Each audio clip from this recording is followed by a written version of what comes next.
আজ আমাকে কথা বলতেই হবে ইনশাআল্লাহ, কারণ আগামীতে আবার আপনাদের সাথে দেখা হবে কিনা আমি জানি না। কথা বলতেই হবে। বসেন, কেউ দাঁড়িয়ে থাকবেন না। আমি দেখতে পাচ্ছি বাংলাদেশের ভাগ্য আকাশে উত্তর গগনে কালো মেঘ জমা হয়েছে। ঝড়ের পূর্বাভাস লক্ষ্য করছি। যদি মোকাবেলা করতে না পারেন সক্ষম ভাবে, এমন অন্ধকার গাঢ় কালো অমাবস্যার রাত আসতে পারে যার সুবে সাদেক হওয়া অসম্ভব। সুতরাং আপনারা কি কাপুরুষের মতো কাফের মুশরিকদের গোলামি করে মরতে চান? বিড়ালের মতো 500 বছর বেঁচে থাকার কোনো লাভ নাই। সিংহের মতো 1 ঘন্টা বাঁচতে চাই। আমাদেরকে বলা হয় সাম্প্রদায়িক উস্কানিমূলক কথা নাকি আমি বলি। পত্রপত্রিকা দিছে না তারা? সাম্প্রদায়িক উস্কানি কথা, সাম্প্রদায়িক উস্কানিমূলক কথা বলি। সেই জন্যই বোধহয় শত শত মুসলিম আমাদের কাছে এসে মুসলমান হয়। মানুষে আর বোকা বানানো যাবে না। যাবে কি? আর বোকা বানানো যাবে?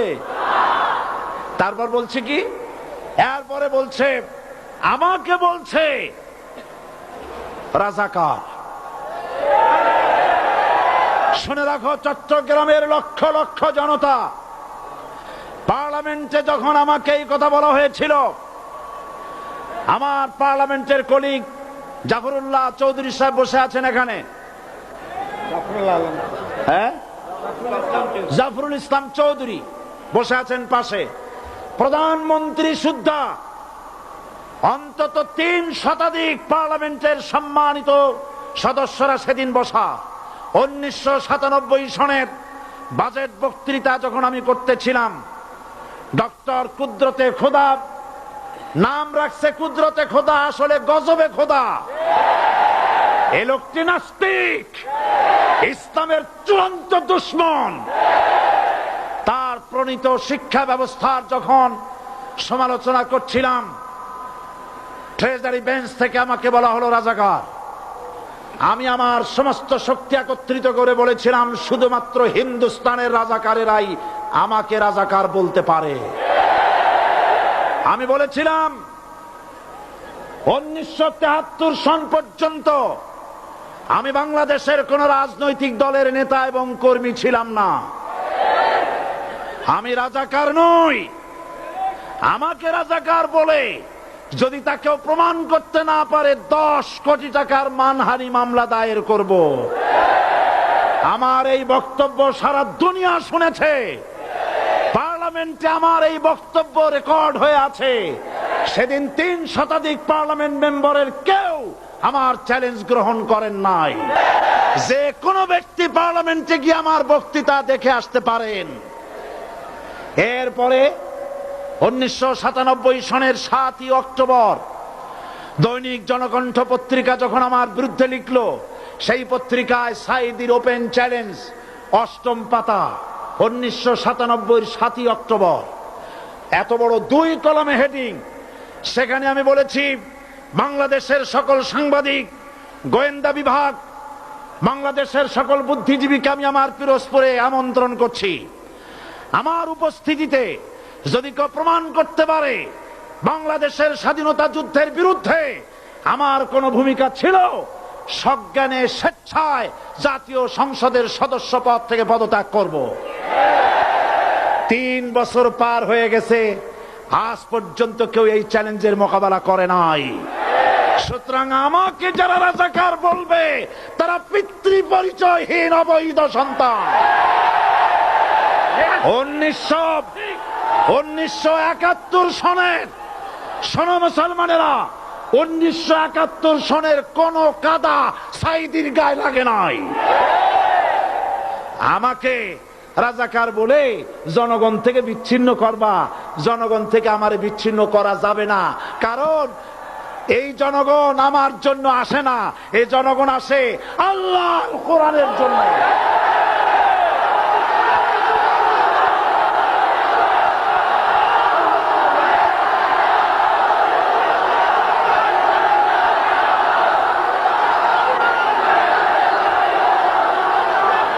আজকে আর যারা ইসলামের কথা বলে, যারা ইসলামের কথা বলে তারাই রাজাকার, তারাই মৌলবাদী।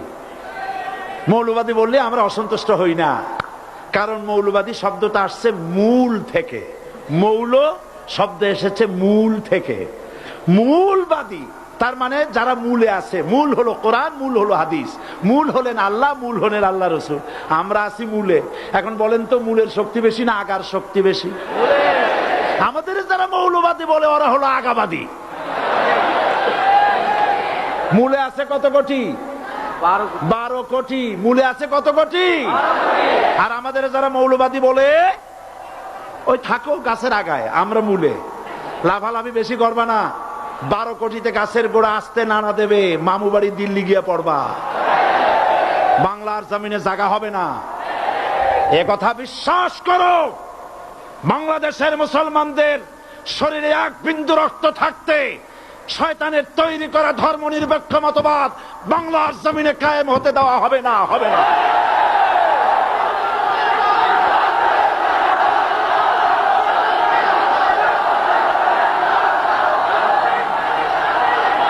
রাসূল করিম সাল্লাল্লাহু আলাইহি ওয়াসাল্লাম কোরআন প্রতিষ্ঠার জন্য আন্দোলন করেছিলেন।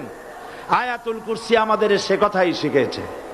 আল্লাহ রাব্বুল আলামিন বলেন, আল্লাহু লা ইলাহা ইল্লা হুয়াল হাইয়ুল কাইয়্যুম। প্রাণ খুলে পড়েন, আল্লাহু লা ইলাহা ইল্লা হুয়াল হাইয়ুল কাইয়্যুম। আল্লাহ হচ্ছেন তিনি যিনি ছাড়া কোনো ইলাহ নাই, আইনদাতা নাই, বিধানদাতা নাই। আমরা মানুষের তৈরি করা আইন মানি না। 12 কোটি মুসলমানের দেশে আইন তৈরি করবে মানুষ, আমরা মানব না। পার্লামেন্টে তৈরি হতে হবে কোরআন দিয়ে, পার্লামেন্টে আইন তৈরি হতে হবে কোরআন দিয়ে।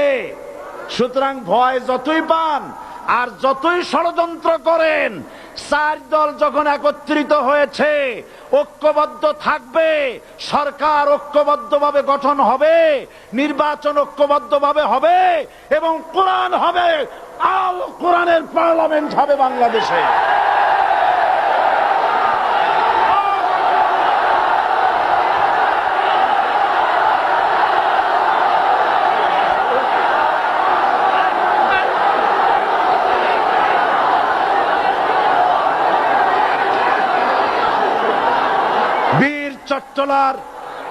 বীর চট্টলার মুসলমানেরা, বীর চট্টলার মুসলমানেরা স্বাধীনতার ঘোষণা এই চট্টগ্রাম থেকে স্বাধীনতার মহান ঘোষক প্রেসিডেন্ট জিয়াউর রহমান সাহেব দিয়েছিলেন।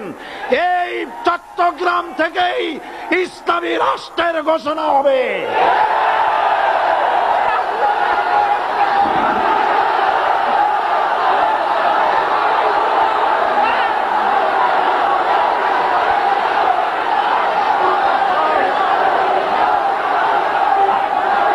আশাবাদী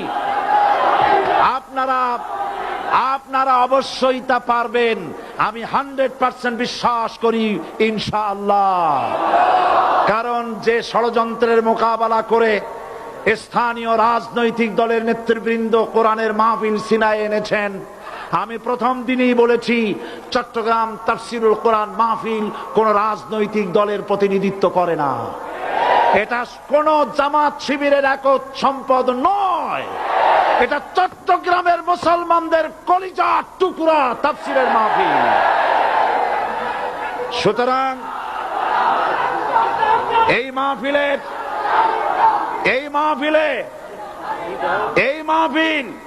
চট্টগ্রামে থাকবে ইনশাআল্লাহ কিয়ামত পর্যন্ত। 144 ধারা 288 হয়ে গেছে, ষড়যন্ত্র পায় পায় চলে গেছে। আমি ওই সব ছেলেদের বলি, সরকারি দলের ছাত্র হইয়া মুসলমানদের বিপক্ষে যাইও না। এদেশের ভাগ হয়ে